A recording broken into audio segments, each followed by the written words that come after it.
रावण और शिव। रावण की भगवान शिव के प्रति भक्ति।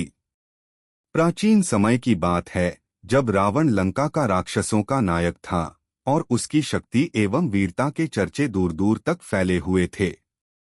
रावण, जो महालक्ष्मी के वरदान से जन्मा था, एक महान ब्राह्मण था और विद्या, शक्ति और भक्ति में निपुण था। वह भगवान शिव का परम भक्त था।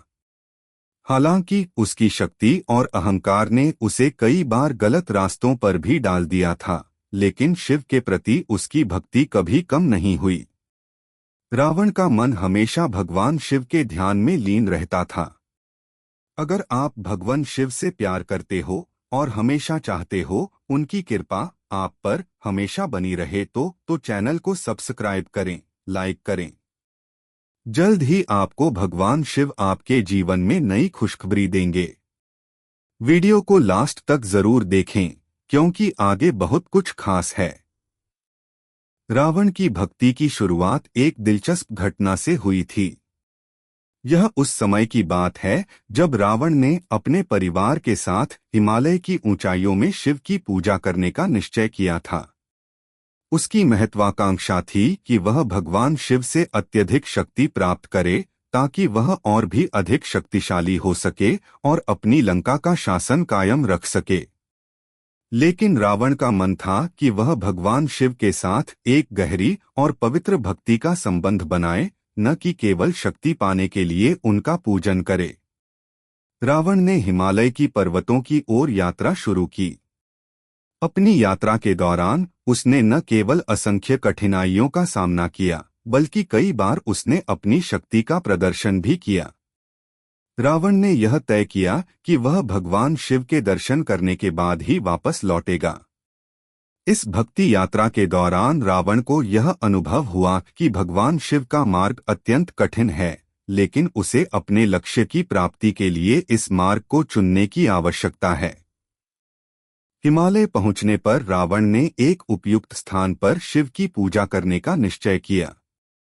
वह पूरी तरह से भगवान शिव के ध्यान में लीन हो गया और उसने अपनी भक्ति में कुछ ऐसा किया जो कभी किसी ने न किया था। रावण ने भगवान शिव को प्रसन्न करने के लिए कठिन तपस्या शुरू की। उसकी तपस्या इतनी कठोर थी कि उसने बिना कुछ खाए पिए कई दिनों तक कठिन ध्यान किया। उसकी भक्ति में वह इतना लीन हो गया कि उसने अपने शरीर को कष्ट देने के लिए खुद को नष्ट करने तक का संकल्प लिया। जब रावण की तपस्या कई दिनों तक चलती रही तो भगवान शिव ने उसे देखा। वे जानते थे कि रावण सच्चे मन से उनकी पूजा कर रहा है, लेकिन भगवान शिव के लिए यह भी समझना आवश्यक था कि रावण की नीयत क्या है। भगवान शिव के मन में यह विचार आया कि इस महान तपस्वी राक्षस के दिल में कोई दुराग्रह या अहंकार न हो, बल्कि उसके दिल में सच्ची भक्ति हो। तब भगवान शिव ने रावण के सामने प्रकट होने का निश्चय किया। वह रावण के सामने प्रकट हुए और रावण को अपना आशीर्वाद देने के लिए तैयार हो गए। रावण ने भगवान शिव के दर्शन किए और उन्हें प्रणाम किया। भगवान शिव ने रावण से कहा, तुमने इतनी कठिन तपस्या की है, मुझे प्रसन्न करने के लिए यह तप तुम्हारी सच्ची भक्ति का प्रमाण है। मैं तुमसे प्रसन्न हूं। अब मैं तुम्हारी इच्छाओं को पूरा करूंगा। रावण ने भगवान शिव से एक बहुत बड़ी वर प्राप्त करने की इच्छा की। उसने भगवान शिव से कहा, हे भगवान, मैं चाहता हूं कि मुझे अमरता प्राप्त हो। मैं चाहता हूं कि मुझे कोई भी शक्ति जो किसी भी देवता या राक्षस के पास नहीं हो, प्राप्त हो। भगवान शिव ने उसे देखा और कहा, तुम्हारा यह आशीर्वाद तुम्हारे लिए कठिन होगा, लेकिन मैं तुम्हारे लिए एक और वरदान देता हूं। मैं तुम्हें एक शिवलिंग दूंगा जिसे तुम लंका में स्थापित करोगे, और इस शिवलिंग की पूजा करने से तुम्हारे राज्य में कोई भी बाधा नहीं आएगी। तुम्हारा राज्य सदैव समृद्ध रहेगा। रावण ने भगवान शिव से यह वरदान प्राप्त किया और वह भगवान शिव के आशीर्वाद से अत्यधिक प्रसन्न हुआ। रावण ने भगवान शिव से यह वरदान प्राप्त किया और अपने मार्ग पर आगे बढ़ा। लेकिन भगवान शिव ने रावण को एक चेतावनी दी, तुम यदि अपने अहंकार को छोड़कर सच्ची भक्ति के साथ शिवलिंग की पूजा करोगे तो तुम्हारा राज्य हमेशा समृद्ध रहेगा, लेकिन यदि तुम अपने अहंकार में डूबकर अपनी शक्ति का गलत उपयोग करोगे तो तुम्हें इसके परिणाम भुगतने होंगे। रावण ने भगवान शिव की चेतावनी को ध्यान से सुना और अपने अहंकार को नियंत्रण में रखने का वचन लिया। वह भगवान शिव के इस आशीर्वाद से बहुत खुश हुआ और लंका की ओर वापस लौटने के लिए तैयार हो गया। भगवान शिव से प्राप्त वरदान के बाद रावण अत्यधिक प्रसन्न था। उसकी तपस्या सफल हो चुकी थी और अब वह अपना ध्यान पूरी तरह से लंका में शिवलिंग की स्थापना पर केंद्रित करना चाहता था। भगवान शिव ने उसे जो आशीर्वाद दिया था वह केवल एक आशीर्वाद नहीं था बल्कि एक चुनौती भी थी। रावण के लिए यह वरदान भगवान शिव की भक्ति की ओर उसका और एक कदम बढ़ने का अवसर था। लेकिन यह भी स्पष्ट था कि अगर वह अपनी शक्ति और अहंकार का दुरुपयोग करता तो उसके लिए परिणाम बहुत गंभीर हो सकते थे। रावण लंका लौटने के लिए तैयार हुआ। उसकी यात्रा अब और भी विशेष हो गई थी, क्योंकि वह अब केवल अपनी शक्ति बढ़ाने के लिए नहीं बल्कि भगवान शिव के आशीर्वाद को सही तरीके से उपयोग करने के लिए भी लौट रहा था। लंका की ओर लौटते वक्त रावण ने अपने मन में संकल्प लिया कि वह भगवान शिव के आदेशों का पालन करेगा और शिवलिंग की स्थापना के बाद उसकी पूजा सच्चे मन से करेगा। रावण की यात्रा के दौरान कई बातें उसे याद आ रही थीं। उसकी शक्ति, उसका अहंकार और भगवान शिव से प्राप्त वह वरदान, यह सब उसे एक नई दिशा में सोचने पर मजबूर कर रहा था। रावण ने सोचा, क्या मैं अपने अहंकार को नियंत्रित कर पाऊंगा? क्या मैं भगवान शिव के प्रति अपनी भक्ति को सही दिशा में रख सकूंगा? यह सवाल उसकी सोच में हमेशा घूमते रहते, लेकिन वह फिर भी अपने संकल्प पर अडिग था। रावण की यात्रा लंबी थी और वह धीरे धीरे अपनी लंका की ओर बढ़ रहा था, लेकिन उसका मन भगवान शिव के दर्शन और शिवलिंग की स्थापना के लिए बेचैन था। आखिरकार रावण लंका लौट आया। लंका में उसकी वापसी एक महान उत्सव के रूप में मनाई गई, लेकिन रावण की प्राथमिकता अब केवल एक ही थी, भगवान शिव के शिवलिंग की स्थापना करना।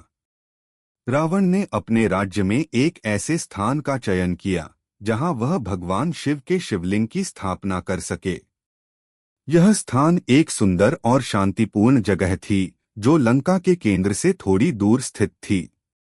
यह स्थान विशेष था क्योंकि यहाँ पर रावण को ऐसा वातावरण मिल सकता था जहाँ वह पूरी श्रद्धा और समर्पण के साथ भगवान शिव की पूजा कर सके। रावण ने अपनी सेना को आदेश दिया कि वे शिवलिंग की स्थापना के लिए आवश्यक सभी सामग्री एकत्र करें। रावण ने स्वयं भी कई स्थानों से पवित्र जल, चंदन, फल, फूल और विशेष पूजा सामग्री एकत्र की। यह कार्य अत्यंत कठिन था क्योंकि रावण ने तय किया था कि वह शिवलिंग को स्वयं स्थापित करेगा। इसके लिए उसने पहले भगवान शिव की पूजा करने का निर्णय लिया। एक दिन रावण ने सभी तैयारी पूरी की और शिवलिंग की स्थापना के लिए विधिपूर्वक पूजा शुरू की। रावण ने सबसे पहले भगवान शिव का ध्यान किया और फिर समर्पण भाव से उसने शिवलिंग को स्थापित किया। रावण ने अपनी पूरी शक्ति, भक्ति और श्रद्धा के साथ शिवलिंग की पूजा की। वह लगातार भगवान शिव के नाम का जाप करता और भगवान शिव की महिमा गाता। रावण की भक्ति में इतना प्रेम था कि उसने भगवान शिव के प्रति अपनी पूरी श्रद्धा अर्पित कर दी थी। पूजा के दौरान रावण ने भगवान शिव से एक और विशेष वरदान की मांग की। वह चाहता था कि भगवान शिव उसके शिवलिंग के रूप में हमेशा उसके राज्य में निवास करें और उसकी शक्ति और समृद्धि में वृद्धि करें।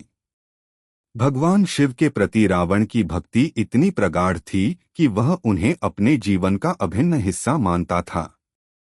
रावण ने भगवान शिव से यह भी कहा, हे महादेव, आप लंका में निवास करें और मेरी भक्ति को स्वीकार करें। मैं आपको अपने राज्य का रक्षक मानता हूँ और आपकी पूजा को जीवन का सबसे बड़ा धर्म मानता हूँ।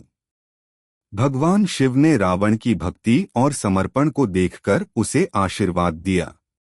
भगवान शिव ने कहा, रावण, तुमने जो समर्पण और श्रद्धा दिखाई है वह अद्भुत है। मैं तुम्हारी पूजा स्वीकार करता हूँ और लंका में हमेशा के लिए निवास करूंगा। तुम्हारी शक्ति और समृद्धि में कोई कमी नहीं आएगी, लेकिन याद रखना, तुम्हारा अहंकार ही तुम्हारे सबसे बड़े शत्रु के रूप में सामने आ सकता है। तुम अपनी भक्ति को सही दिशा में बनाए रखना, तभी तुम सुखी रहोगे। रावण ने भगवान शिव से आशीर्वाद प्राप्त किया और खुशी खुशी अपने राज्य में लौट आया।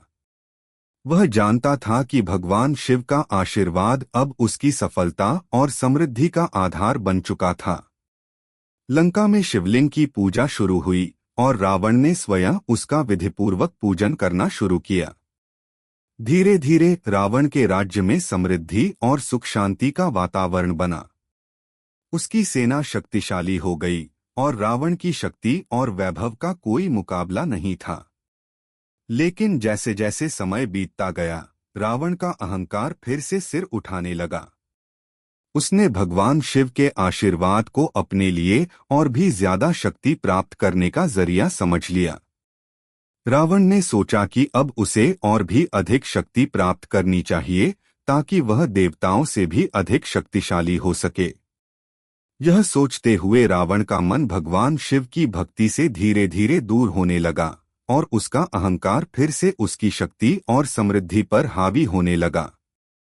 रावण ने भगवान शिव से प्राप्त आशीर्वाद के बाद अपनी शक्ति में अपार वृद्धि देखी थी। लंका समृद्ध हो रही थी और उसका राज्य दिन ब दिन और अधिक शक्तिशाली होता जा रहा था। रावण को अब लगने लगा था कि भगवान शिव का आशीर्वाद उसे असाधारण शक्ति और समृद्धि प्रदान कर चुका था। परंतु जैसा कि भगवान शिव ने चेतावनी दी थी, रावण का अहंकार धीरे धीरे उसकी भक्ति से हावी होने लगा। शिवलिंग की पूजा के समय रावण का ध्यान केवल शिव के आशीर्वाद पर केंद्रित था, न कि शिव के दिव्य गुणों और उनकी भक्ति पर। रावण के दिल में यह विचार आ गया था कि भगवान शिव ने उसे केवल शक्ति और समृद्धि देने के लिए वरदान दिया था और अब वह स्वयं भगवान शिव से कहीं अधिक शक्तिशाली हो चुका था। उसकी यह सोच धीरे धीरे उसे गर्व और अहंकार के रास्ते पर ले जाने लगी। रावण की यह सोच उसकी व्यक्तिगत समस्याओं और राज्य की राजनीति में भी झलकी। वह अब भगवान शिव के आदेशों और चेतावनियों को नजरअंदाज करने लगा था। भगवान शिव के प्रति उसकी भक्ति की बजाय वह अपने अहंकार और अपनी शक्ति का प्रदर्शन करने में अधिक रुचि लेने लगा। वह किसी भी चुनौती का सामना करने के लिए पूरी तरह से आत्मविश्वासी था और खुद को देवताओं से भी ऊपर समझने लगा था। रावण ने अब अपने राज्य के विस्तार के लिए कई युद्धों की योजना बनानी शुरू कर दी। वह चाहता था कि लंका का साम्राज्य सारे ब्रह्मांड में सबसे शक्तिशाली हो। रावण ने यह सोचना शुरू कर दिया कि उसकी शक्ति का कोई मुकाबला नहीं कर सकता और अब उसे हर किसी से चुनौती स्वीकार करनी चाहिए। एक दिन रावण ने अपने दरबार में घोषणा की कि वह भगवान शिव की भक्ति का प्रतिनिधित्व करता है और उसकी शक्ति किसी भी देवता या असुर से कहीं अधिक है। यह बयान सुनकर उसके कई मंत्रियों और सेवकों को चिंता होने लगी, क्योंकि वे जानते थे कि रावण के अहंकार की यह स्थिति केवल उसके लिए ही नहीं बल्कि उसके राज्य के लिए भी खतरे की घंटी साबित हो सकती थी। परंतु रावण को कोई भी सलाह सुनने का मन नहीं था। वह केवल अपनी शक्ति और प्रभुत्व का विस्तार करना चाहता था। इसी दौरान रावण ने यह निर्णय लिया कि वह अब देवताओं से युद्ध करेगा। उसने सोचा कि देवता भी केवल एक दैवीय सत्ता हैं और वे उसके सामने कुछ भी नहीं कर सकते। वह न केवल अपनी सेना के साथ देवताओं के खिलाफ युद्ध करने के लिए तैयार था, बल्कि उसने भगवान शिव की शक्तियों को चुनौती देने की भी योजना बनाई। रावण के मन में यह विचार आने लगा था कि भगवान शिव से मिली शक्ति अब उसकी खुद की शक्ति से कोई बड़ा फर्क नहीं डालती और वह भगवान शिव को भी परास्त कर सकता था। रावण का यह अहंकार अब हर जगह महसूस होने लगा। उसकी सेना और मंत्री भी उसकी बढ़ती शक्ति से प्रभावित होकर उसकी बातों पर विश्वास करने लगे थे। रावण ने भगवान शिव से एक और वरदान की मांग की थी, लेकिन अब वह सोचने लगा कि भगवान शिव से वरदान लेने के बजाय वह उन्हें चुनौती दे सकता है।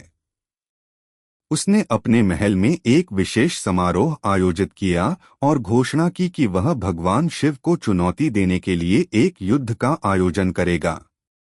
रावण की इस घोषणा के बाद देवताओं में हलचल मच गई। देवताओं ने रावण के इस कदम को एक चुनौती के रूप में लिया और भगवान शिव को खबर दी।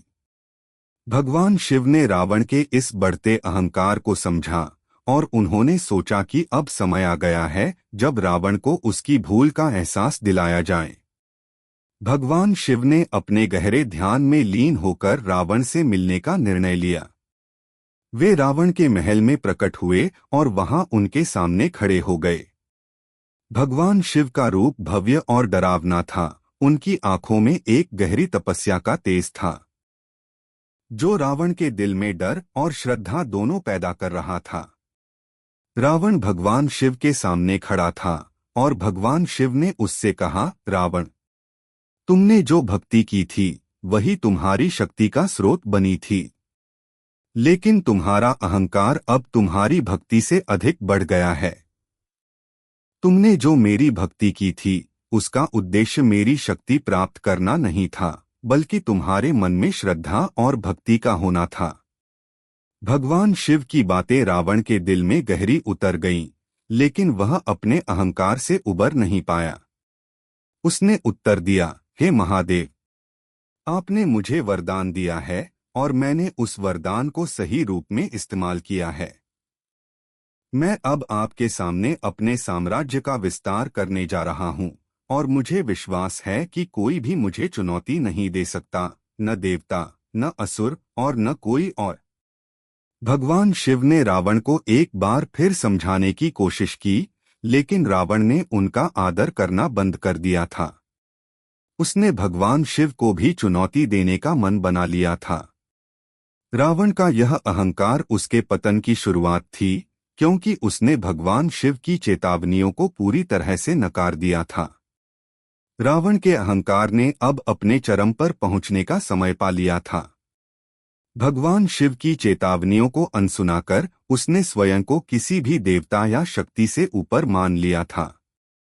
रावण ने सोचा कि उसकी शक्ति अब इतनी अधिक हो चुकी है कि वह किसी भी चुनौती का सामना कर सकता है। वह समझता था कि भगवान शिव का आशीर्वाद उसे और अधिक शक्तिशाली बना चुका है, लेकिन अब उसकी भक्ति में श्रद्धा कम और घमंड अधिक था। इस अहंकार ने उसे अंधेरे की ओर धकेल दिया और भगवान शिव की शक्तियों को चुनौती देने का विचार उसके मन में बैठ गया। भगवान शिव, जो रावण के इस घमंड और अहंकार को देख रहे थे, अब उसे समझाने का अंतिम प्रयास करने के लिए एक और कदम उठाने का विचार करने लगे।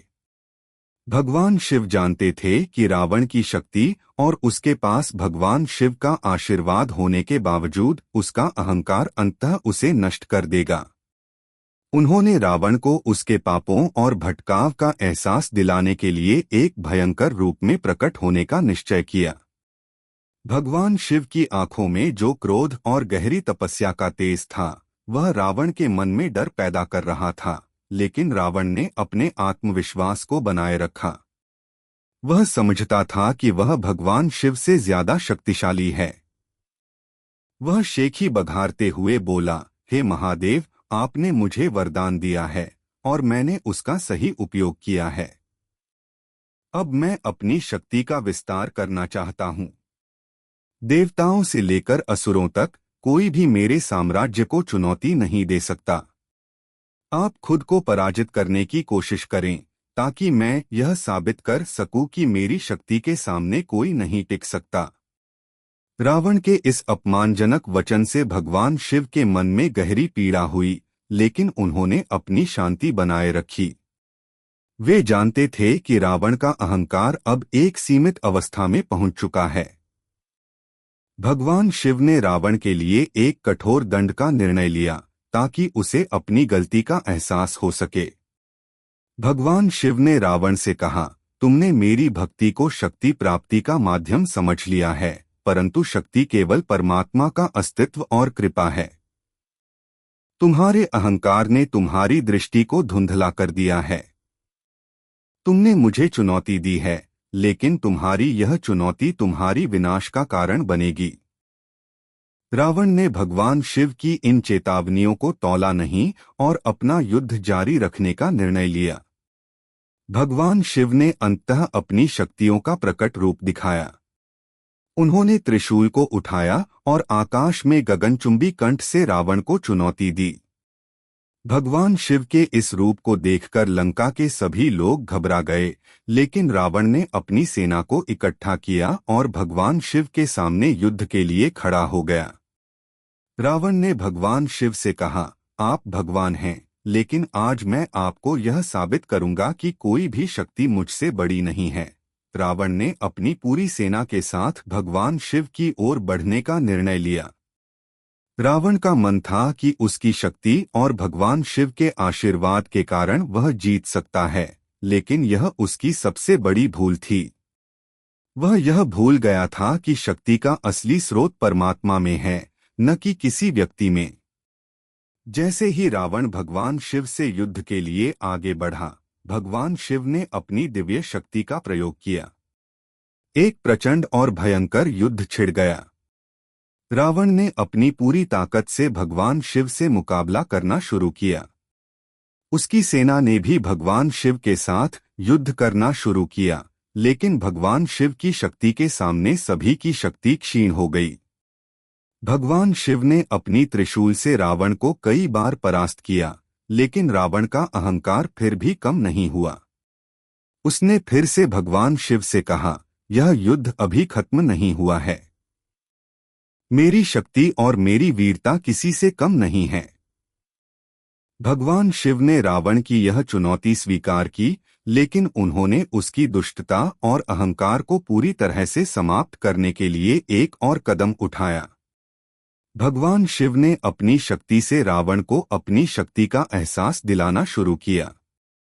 एक असाधारण आकाशीय शक्ति का प्रकोप हुआ और भगवान शिव ने रावण को अपनी पूरी दिव्य शक्ति से घेर लिया। रावण अब पूरी तरह से भगवान शिव के सामने नतमस्तक हो गया था। रावण के शरीर से सारी शक्ति और बल धीरे धीरे समाप्त होने लगे। उसे भगवान शिव की शक्ति का सामना करते हुए महसूस हुआ कि वह जितनी चाहे शक्ति प्राप्त कर ले, लेकिन यदि अहंकार और घमंड उसकी भक्ति और समर्पण को ग्रहण कर लें, तो वह असफल हो जाएगा। भगवान शिव ने रावण को चेतावनी दी, रावण, तुमने अपनी शक्ति का अहंकार किया और यही तुम्हारी सबसे बड़ी भूल रही। तुमने अपनी भक्ति की सही दिशा को छोड़ दिया। यह शक्ति तुम्हारे लिए वरदान नहीं बल्कि शाप बन गई है। भगवान शिव की यह बातें रावण के दिल में घुस गईं। उसने अपने अहंकार को पहचाना और भगवान शिव से माफी मांगी। उसने कहा, हे महादेव, मैं समझ गया हूं कि मेरी शक्ति और विजय का कोई अर्थ नहीं है जब तक मेरी भक्ति सच्ची न हो। मैंने अपनी भक्ति के उद्देश्य को भूलकर केवल शक्ति की तलाश की थी। कृपया मुझे क्षमा करें।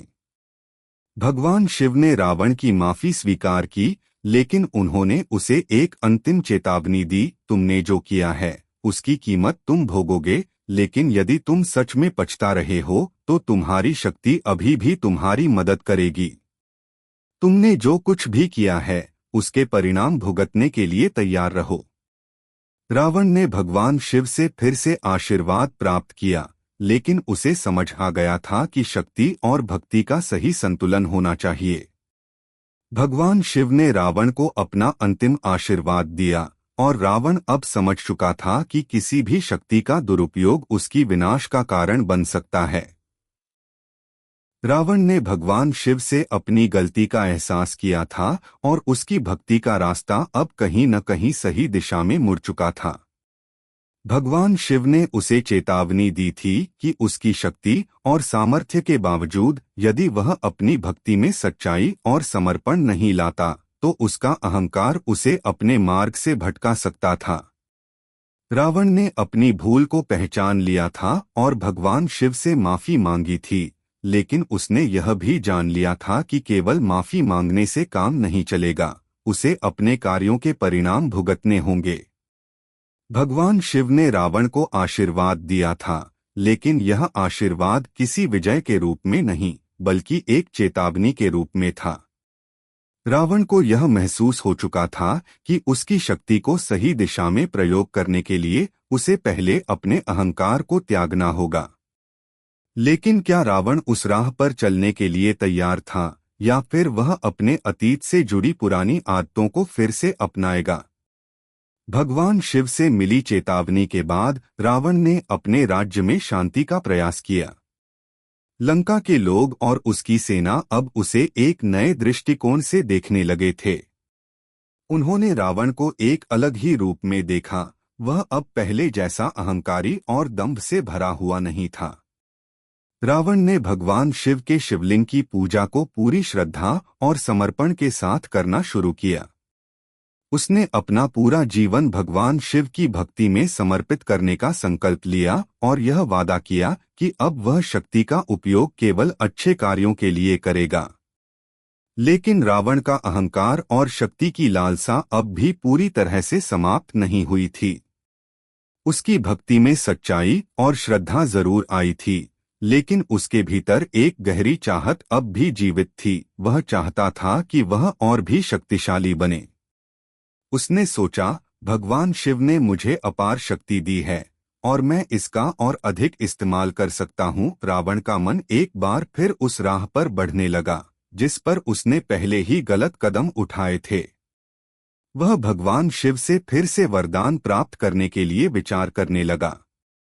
उसने सोचा, अगर भगवान शिव मुझे फिर से कोई विशेष शक्ति दें तो मैं और भी अधिक प्रभावशाली हो सकता हूँ। रावण ने यह निश्चय किया कि वह फिर से शिवलिंग की पूजा करेगा और भगवान शिव से एक नया वरदान प्राप्त करेगा ताकि वह और अधिक शक्तिशाली हो सके। उसका मन अब भक्ति से ज्यादा शक्ति के लालच में था। रावण ने अपनी योजना बनानी शुरू की। उसने लंका के सभी धार्मिक अनुष्ठानों को बंद कर दिया और शिवलिंग की पूजा में अपनी पूरी शक्ति लगा दी। वह पुनः कड़े व्रत, तपस्या और पूजा करने में जुट गया। रावण ने यह विश्वास कर लिया था कि अगर वह भगवान शिव की भक्ति में और भी कठोरता दिखाएगा तो भगवान शिव उसे अपनी सबसे बड़ी शक्ति देंगे। उसने सोचा कि अब वह भगवान शिव के प्रति अपनी भक्ति को केवल एक व्यक्तिगत लाभ के लिए इस्तेमाल करेगा। दिन प्रतिदिन रावण की पूजा और तपस्या और भी कठोर होती चली गई। उसने शारीरिक कष्ट झेले, भूखा प्यासा रहकर कठिन साधना की और अपनी भक्ति को और गहरा किया। रावण के इस तप से भगवान शिव प्रसन्न हो गए थे, लेकिन भगवान शिव अब जानते थे कि रावण का उद्देश्य केवल शक्ति प्राप्ति था, न कि सच्ची भक्ति। भगवान शिव ने रावण की भक्ति का मूल्यांकन किया और यह तय किया कि उसे अब एक बार फिर अपनी गलती का एहसास दिलाना होगा। भगवान शिव ने रावण से एक बार फिर मिलकर उसे चेतावनी दी, रावण, तुमने फिर से अपनी भक्ति को केवल शक्ति प्राप्ति का साधन बना लिया है। तुम्हारा अहंकार फिर से तुम्हारी भक्ति में समा गया है। यदि तुम अपनी भक्ति का सही उद्देश्य नहीं समझ पाओगे तो तुम्हारी शक्ति और समृद्धि तुम्हारे विनाश का कारण बन सकती है। रावण ने भगवान शिव के इस आदेश को पूरी तरह से नजरअंदाज किया। उसने अपनी शक्ति की लालसा में भगवान शिव से एक और वरदान की मांग की।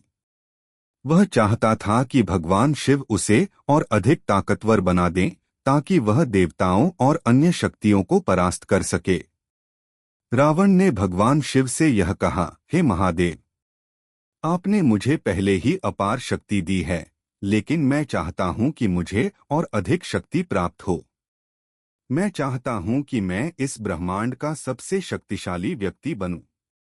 भगवान शिव ने रावण की यह बात सुनकर एक गहरी मुस्कान दी और फिर से एक बार उसे चेतावनी दी, रावण, तुम्हारी शक्ति का कोई अंत नहीं होगा, लेकिन तुम्हारा अहंकार तुम्हारे लिए घातक साबित होगा। याद रखो, शक्ति और भक्ति का वास्तविक उद्देश्य हमेशा परमात्मा के प्रति समर्पण होता है, न कि केवल अपनी इच्छाओं को पूरा करने के लिए। रावण ने भगवान शिव की चेतावनी को अनसुना किया और भगवान शिव से फिर से एक वरदान की मांग की। भगवान शिव ने उसकी इच्छाओं को पूरी तरह से जान लिया था और अब वह यह जानते थे कि रावण को उसकी गलतियों का परिणाम भुगतने का समय आ चुका था। भगवान शिव ने रावण को एक अंतिम वरदान दिया, लेकिन इस वरदान के साथ एक शर्त भी रखी, तुम्हारी शक्ति तुम तक ही सीमित रहेगी और यदि तुम अपनी शक्ति का दुरुपयोग करोगे तो तुम्हें इसका परिणाम भुगतना होगा।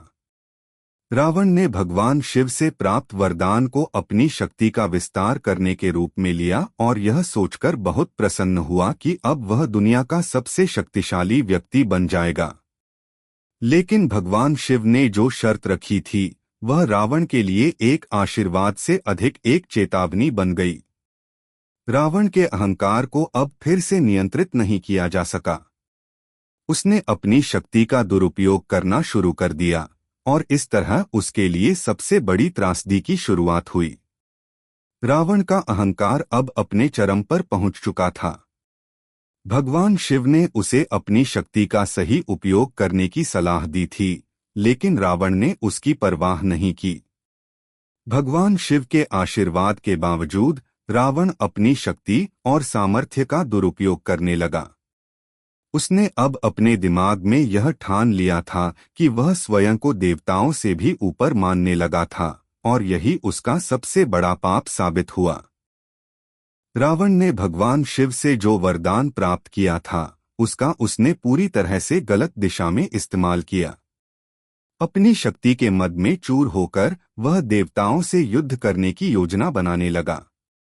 उसे विश्वास हो गया था कि वह अब किसी भी देवता को परास्त कर सकता है और इस विश्वास ने उसके भीतर और भी अहंकार को जन्म दिया। अब रावण अपने साम्राज्य को सिर्फ लंका तक सीमित नहीं रखना चाहता था, बल्कि वह पूरे ब्रह्मांड का सम्राट बनना चाहता था। वह यह भूल चुका था कि भगवान शिव का वरदान एक उच्च उद्देश्य के लिए था, न कि किसी निजी स्वार्थ के लिए। रावण ने सबसे पहले देवताओं के साथ युद्ध की योजना बनाई।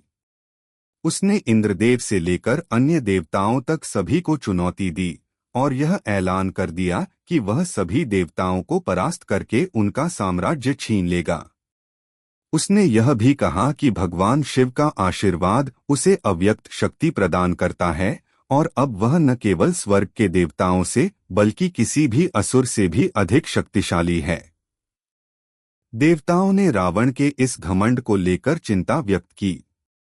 वे जानते थे कि रावण की शक्ति असाधारण थी, लेकिन यह भी जानते थे कि उसका अहंकार उसे विनाश की ओर ले जाएगा। देवताओं ने भगवान शिव से संपर्क किया और उनसे रावण के दुरुपयोग के बारे में चर्चा की। भगवान शिव ने देवताओं से कहा, रावण ने अपनी शक्ति का दुरुपयोग किया है और अब उसका अहंकार उसे उसके अंत की ओर ले जाएगा। मैंने उसे कई बार समझाया, लेकिन वह नहीं माना।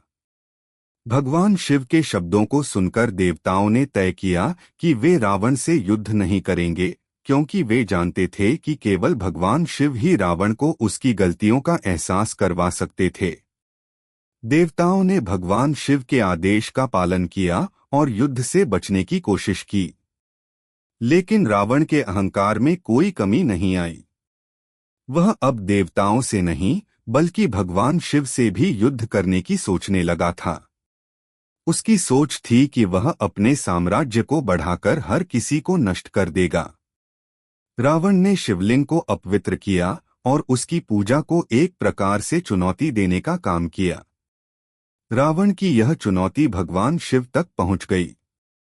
भगवान शिव ने देखा कि रावण अब पूरी तरह से पथ भ्रष्ट हो चुका था और वह अपनी शक्ति के दुरुपयोग से खुद ही अपने अंत का कारण बन रहा था। भगवान शिव ने यह निर्णय लिया कि अब रावण को उसकी गलती का भयंकर परिणाम भुगतना होगा। एक दिन भगवान शिव रावण के महल में प्रकट हुए, लेकिन इस बार वे पहले जैसा शांत और दयालु रूप नहीं रखते थे। भगवान शिव का रूप अब भयावह था। उनकी तीसरी आंख से जलते हुए अग्नि के रेखाएं निकल रही थीं और उनकी आंखों में गहरी क्रोध की झलक थी। रावण ने भगवान शिव को देखा और उसे फिर से अपनी शक्ति पर विश्वास हो गया। वह बोला, हे महादेव, मुझे यह विश्वास है कि अब मैं अपनी शक्ति से आपको परास्त कर सकता हूँ। भगवान शिव ने रावण के शब्दों को सुना और एक गहरी सांस ली। फिर उन्होंने रावण से कहा, तुमने बार बार मेरी चेतावनियों को अनसुना किया है और अब तुम्हारा अहंकार तुम्हारी अंत की ओर ले जा रहा है। याद रखो, शक्ति तभी सही होती है जब वह समर्पण और श्रद्धा से जुड़ी हो, लेकिन तुमने शक्ति के मद में भूतपूर्व ज्ञान और भक्ति दोनों को भुला दिया है। रावण ने भगवान शिव की बातों को नकारते हुए अपनी पूरी शक्ति लगाकर भगवान शिव से युद्ध करना शुरू कर दिया। रावण ने अपनी असंख्य शक्तियों का प्रयोग किया, लेकिन भगवान शिव की शक्ति के सामने उसकी सारी शक्तियां मध्यम पड़ने लगीं। भगवान शिव ने अपनी त्रिशूल को उठाया और रावण को चेतावनी दी, तुम्हारी शक्ति अब तुमसे ही समाप्त हो जाएगी, क्योंकि तुम्हारा अहंकार तुम्हारे साथ नहीं रहेगा। भगवान शिव ने अपनी त्रिशूल से रावण को पराजित किया। रावण की शक्ति समाप्त हो गई और वह भगवान शिव के सामने नतमस्तक हो गया। वह जान चुका था कि उसकी शक्ति और बल केवल भगवान शिव के आशीर्वाद से प्राप्त हुए थे और अब वह अपनी गलती को समझने के बाद भगवान शिव से माफी मांगने लगा। हे महादेव, रावण ने कहा, मैंने अपनी शक्ति के मद में भगवान शिव को चुनौती दी थी और अपनी भक्ति का गलत प्रयोग किया। कृपया मुझे क्षमा करें। मुझे अब एहसास हो चुका है कि वास्तविक शक्ति और सफलता केवल आपकी कृपा और भक्ति से ही संभव है। भगवान शिव ने रावण की माफी स्वीकार की, लेकिन उन्होंने रावण से कहा, तुमने अपनी शक्ति का दुरुपयोग किया है और तुमको इसके परिणाम भुगतने होंगे। तुम्हारी शक्ति और सामर्थ्य अब तुम्हारे विनाश का कारण बनेंगे।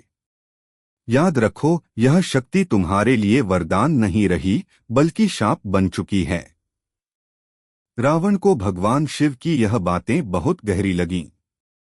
उसने भगवान शिव से निवेदन किया कि वह उसे एक अंतिम मौका दें। भगवान शिव ने रावण को एक अंतिम आशीर्वाद दिया, तुम्हारी शक्ति अब तुम्हारे लिए कुछ नहीं कर पाएगी, लेकिन तुम्हारे अंदर एक गुण है, तुमने अपनी भक्ति के मार्ग पर कुछ समय चलने की कोशिश की। यही तुम्हारी अंतिम उम्मीद है। भगवान शिव के आशीर्वाद के साथ रावण को यह सिखाया गया कि शक्ति का सही उपयोग सच्ची भक्ति और समर्पण से जुड़ा होता है। वह अब समझ चुका था कि शक्ति का मद और अहंकार सिर्फ विनाश का कारण बनता है और सच्ची शक्ति केवल आंतरिक शांति, विनम्रता और परमात्मा के प्रति श्रद्धा से प्राप्त होती है। अगर आपको हमारे वीडियो पसंद आए तो चैनल को सब्सक्राइब जरूर करें, लाइक करें और अपने विचार कमेंट में साझा करें। आपका सपोर्ट हमें और बेहतर कंटेंट बनाने की प्रेरणा देता है। धन्यवाद।